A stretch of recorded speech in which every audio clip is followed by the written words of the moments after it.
Hey, ARESxGOD here, and it's time to talk about Overlord. And I gotta say, this episode has been one of the most interesting, to say the least, episodes we have had so far in the series.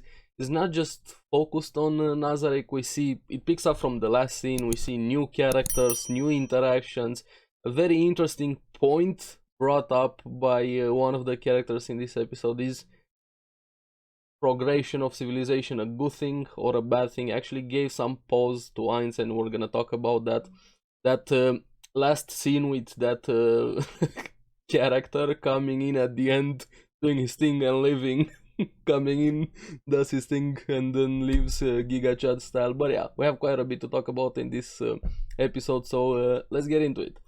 Now, like I said, it picks up straight from last week's episode with the king offering up his life to spare everybody else, especially to protect Philip, one of his own. And I still can't believe yes, somebody can be that stupid in the case of Philip. I can't wait to see what's gonna happen with him. He doesn't show up in this episode, but we'll see what's gonna happen with him.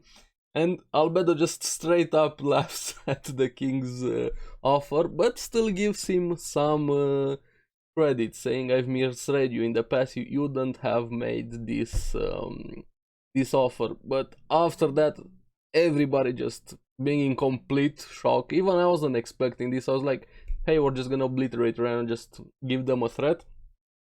But making them play in their own hands this plan, Ainz Demiurge Albedo saying the Sorcerer Kingdom declares war on the ARESxGOD Kingdom, and everybody was just, wait, oh, what? Especially Zana couldn't believe that. I like that so much. So 1 month from now, we're gonna fight at Erantel, if you invade Erantel.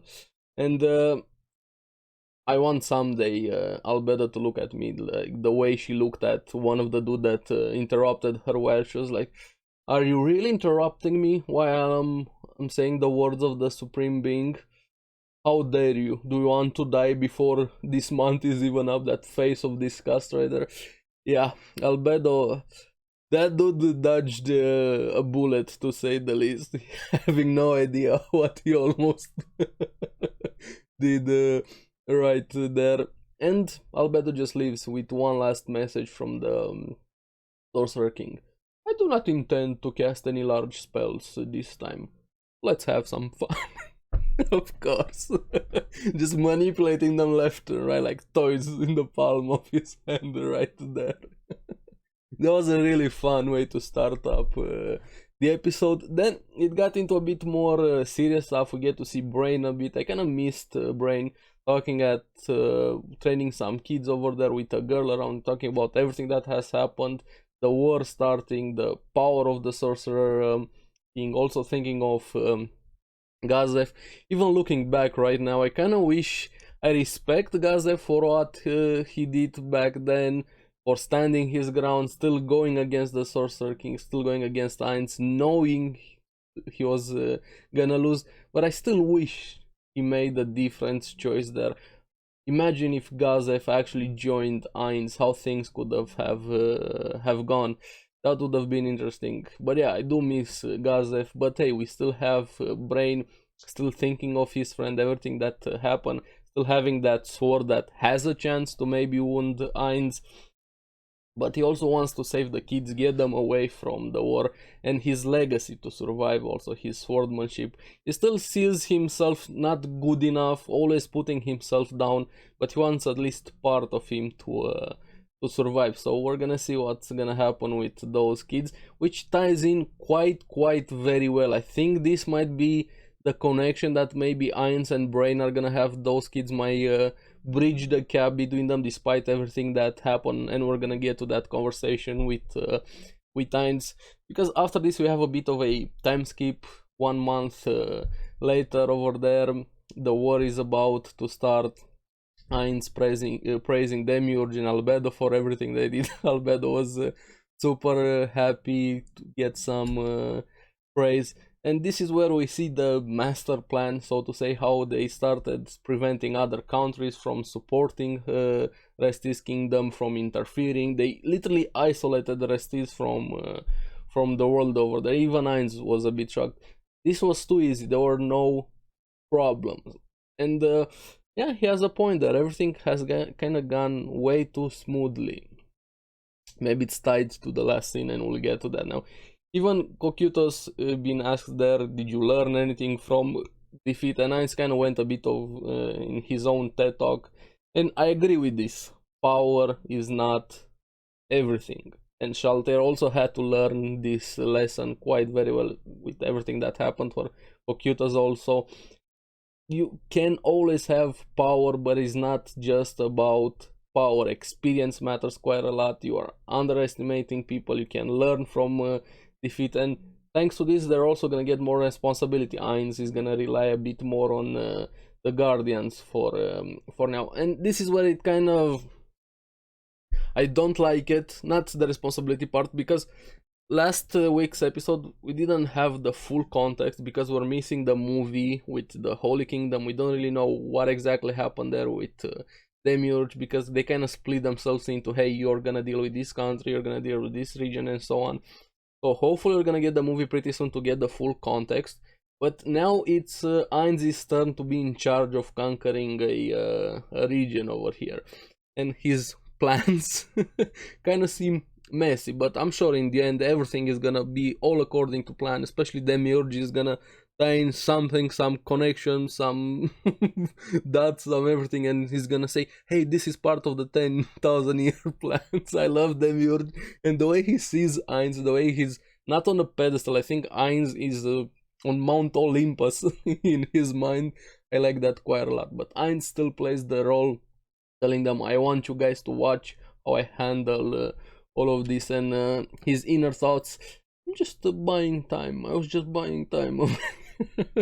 But we see a bit of a flashback with what happened in this 5th floor of Nazarick, the frozen prison. 2 of the NPCs asked to get a meeting with him, even though they were exiled inside or limited, not leaving Nazarick, or at least one of them, Nigredo, Bastiana and Nigredo were, no, Bestonia, my bad. Sebastian was taking Ainz to see Nigredo and Bestonia.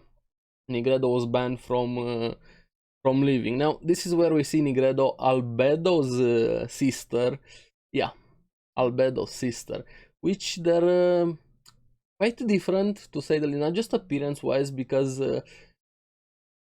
how can I put this? If you guys ever seen the movie Grudge, just imagine that girl, but with huge scissor, her face missing, but that's just outward appearance. She kind of seems like too innocent for who she is, or where she is exactly. Kind of her personality doesn't fit her look, which I like. What I like contrasting characters, and she also brought in an amazing point. But yeah, hopefully we're gonna see more of her. Now, what she wanted to ask Ainz, which I liked quite a lot, wants to stop the massacre of the kingdom. Now, Ainz didn't really like that at first impression, kind of went a bit chastising her. Bestonia also asking the same thing from him. Sebastian was just there, I'm just happy you gave them the time of day. Now, he posed a very good question for them. Now, let's say this, with this plan, do you think mercy would be a good thing for it? And her answer, I gotta give her immense credit. This is a very, very good point, and I feel like it got to Ainz, and it kind of ties in back to what Brain wants to save those kids, because her point being, all babies have potential, and not just babies. And Bestonia also with the same point. Humans innovate, they progress, they advance, they inventing, even using those biscuits as an example over there. With time they improved, they got softer, they got better. And I really like that quite a lot. Humanity in itself has just always been advancing. Granted, there's been wars, famine, genocide and everything, all of the bad parts, but we cannot just ignore, just focus on the bad parts. There's also really good things that humanity itself has done. And when you have a godlike force like this in the world, in the form of Ainz and the Sorcerer Kingdom, Nazarick, all of them, kind of have to pose this question. I'm really glad they handled this, and her having the courage to question a being like this, where you're meant to have your complete allegiance, both of them, Bestone and Nigredo. And yeah, him also bringing a good point in their favor, so to say, or at least in his favor for Ainz. Progression of civilization is dangerous, because then it could turn up for them to be dethroned, humanity turning against them. But I hope he takes to heart what Nigredo said there. And Bestone kind of push it a bit. I feel like Bestone handled that conversation much better than Nigredo. She's an idealist from everything that I saw in this step, or my first impression so far. Bestone is also an idealist, but she knows how to read the room, how to portray her thoughts better, even saying for the carrot and stick plan. Do you think it would be at least better to leave some of them to survive, to spread the message, some of them as witnesses? And that's a really good point, and it got to Ainz. And this was one of my favorite scenes in the entire series, not just this season. This conversation was very needed to happen, and I'm happy it did. And even Ainz valuing their opinions and at least promising to consider it. But back in the present, he really had no idea how to tell the other Guardians, because they don't have the same open mentality. So this is one of his goals, also wanting to expand the mentality of the Guardians, but you cannot do that overnight. So he's gonna have a hard time explaining to them everything that he wants to do, and this entire conundrum, so to say, the mercy thing, leaving some of them to survive. And I like how he delegated this issue. My future self is gonna handle I feel that I do that sometimes also, but definitely future self is gonna handle this this problem.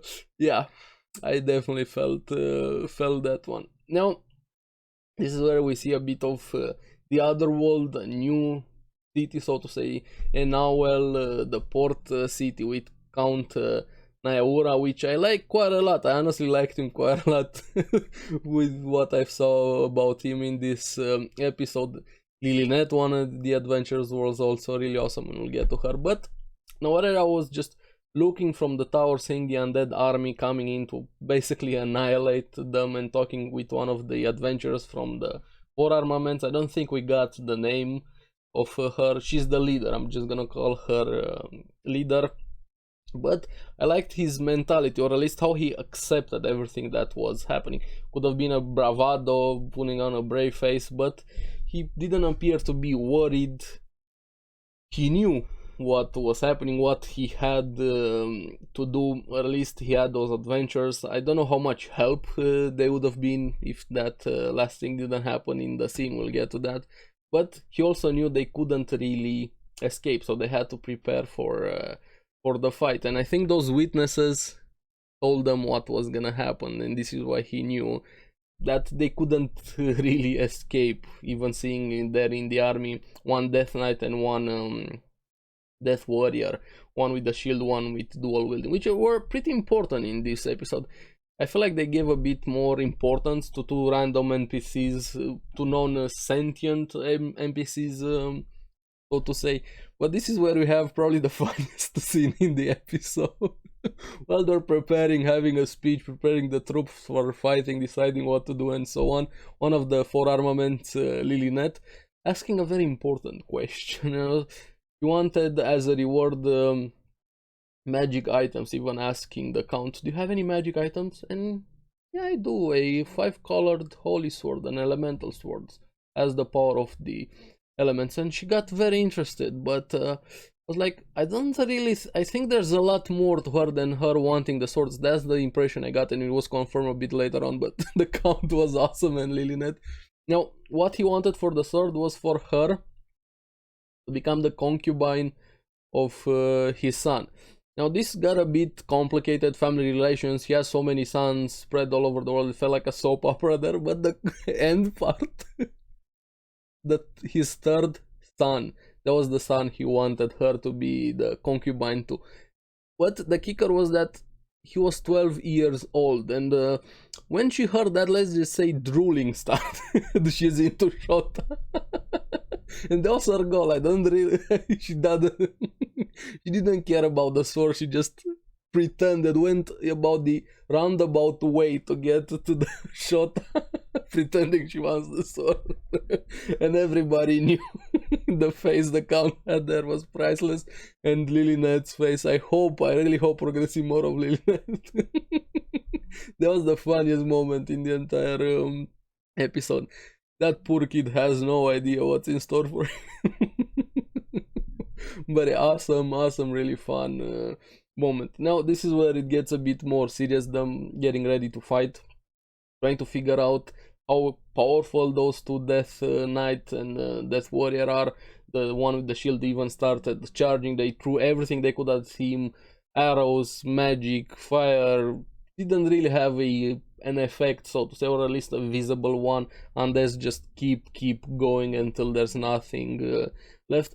And even thinking, could this be the trump cards of the Sorcerer Kingdom? I was like, yeah, no, that's not the trump card, not even close. But just look at it this way: humanity seeing just a Death Knight as a trump card. They really have I don't think they have the concept what they're facing right now, especially when you have experienced adamantite adventurers considering one Death Knight, let alone two trump cards of the entire kingdom, and even admitting they can't run away, especially from the dual wielding one. And you have the leader asking for buff after buff after buff. It reminded me a bit of Ainz buffing against Shaltir. Nowhere near the same level, she barely got a few buffs over there. She went against the Death Knight. She held her ground a bit. I think she was gonna lose if the last scene didn't happen, because we even had the dual wielder one charging in. It felt like the shield one was a bit getting pushed back, but I don't think it would have lost.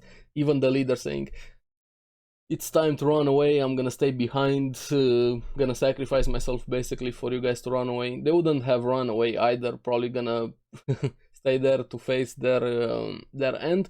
But this is where the scene I kept mentioning happened, and one of them gets shot in the head. The shield guy doesn't die instantly, then it dies from the second shot, and you see in the sky this Gundam mecha guy with a gun, basically very easily destroying both the Death Knights and Death Warrior very easily. And it got me thinking, could that dude be a player? Are we finally meeting another player in the world of Overlord? Is Ainz gonna have some competition? How's the relationship, the interaction between them is gonna happen?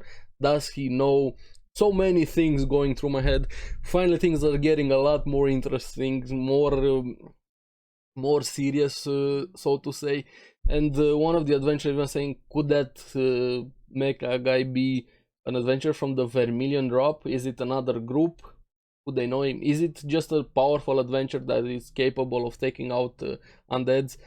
I don't know if it's gonna be a player. It's probably just gonna be a powerful adventure, but it's still, I'm very interesting. I can't wait for next episode, especially after the way it ended. Not just with this scene, you have at the end scene everybody there, especially Ainz, just as expected. I was like, wait, he knew about it. What is going on over here? And all of the guardians being shot, even the thumbnail, basically. I feel like that was the perfect thumbnail there. But yeah, it got me really interesting. Now you have so many things going on. This is why this was the most interesting episode we have had so far in the entire series. I'm curious how Demiurge's reaction is gonna be when Ainz finally reveals his master plan. How is it gonna tie it to Ainz is always capable? I'm very excited about the next episode. Hopefully we're gonna see more Lilyneth. And the Count, I still like the Count quite a lot. I hope he's not gonna die. Here's what's gonna happen with the ARESxGOD Kingdom.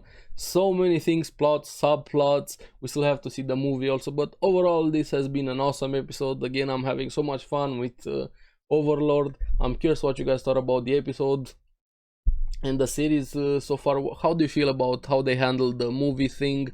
Let me know down in the comments below, and why was your favorite moment the Lily Knight moment. But yeah, as always, thank you very much for watching. Remember to like and subscribe, helps me quite a lot, and you guys get the latest videos on the series that I follow. So keep enjoying Overlord. I'll see you again in the next one. Bye bye.